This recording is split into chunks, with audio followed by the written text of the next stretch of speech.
আসসালামু আলাইকুম everyone, welcome to TNT-Lessons। আজকেও আমরা কন্টিনিউটির আরেকটা প্রবলেম সলভ করব।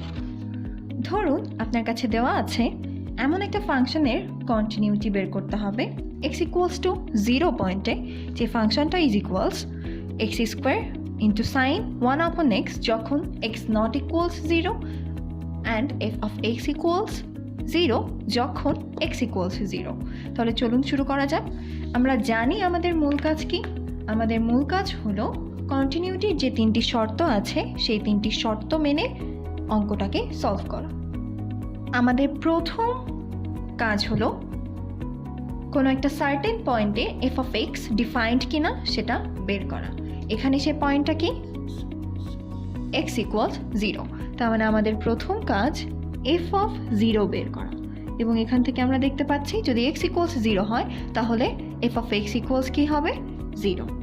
অর্থাৎ হ্যাঁ, f of 0 defined, f of 0-র একটা ভ্যালু আছে এবং সেটা আমরা কি বের করেছি, 0। এখন আমাদের কাজ হলো এক্স টেন্ডস টু 0 পয়েন্টে এফ অফ এক্স এর লিমিট এক্সিস্ট করে কিনা সেটা বের করা। সেজন্য আমরা কি করব, অবশ্যই right hand side and left hand side limit বের করব। তাহলে শুরুতেই লেফট হ্যান্ড সাইড লিমিট।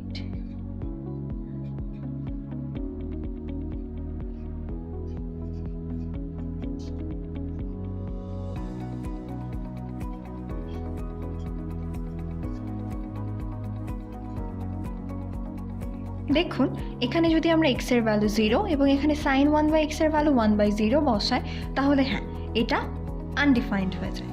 কিন্তু আমরা লিমিটের একটা ফর্মুলা জানি, সেটা হচ্ছে limit x tends to 0 sin x by x equals 1।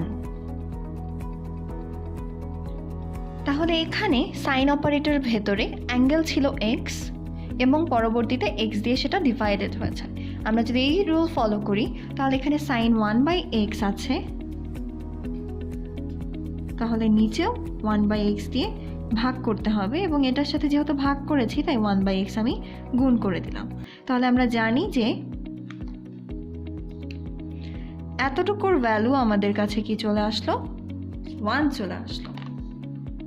তাহলে এটা হবে x square by x into 1, x into 1, x এর ভ্যালু 0 বসিয়ে দিলে পাবো 0। ঠিক একই ওয়েতে আমাদেরকে কি করতে হবে, x tends to 0 plus fx বের করতে হবে।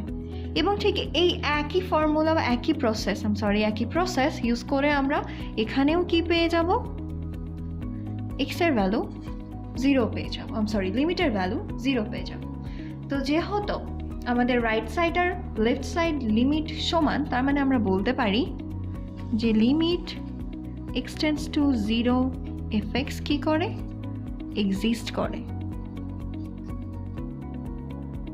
এবারে আমাদের 3 নম্বর পয়েন্ট ছিল লিমিটের ভ্যালু আর ফাংশনের ভ্যালু মিলিয়ে দেখা যে তারা সমান কিনা।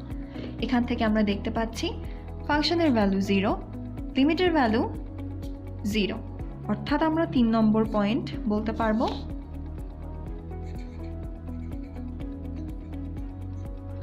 Limit x tends to 0 of fx equals f of 0। তার মানে এই ফাংশনটাকে কন্টিনিউয়াস ফাংশন বলা যাবে। তার কারণ কি, এটা 1, 2 অ্যান্ড 3 প্রত্যেকটা কন্ডিশনই কি করেছে, মেনটেন করেছে। অর্থাৎ x ইকুয়ালস 0 পয়েন্টে এই ফাংশনটা কন্টিনিউয়াস ফাংশন।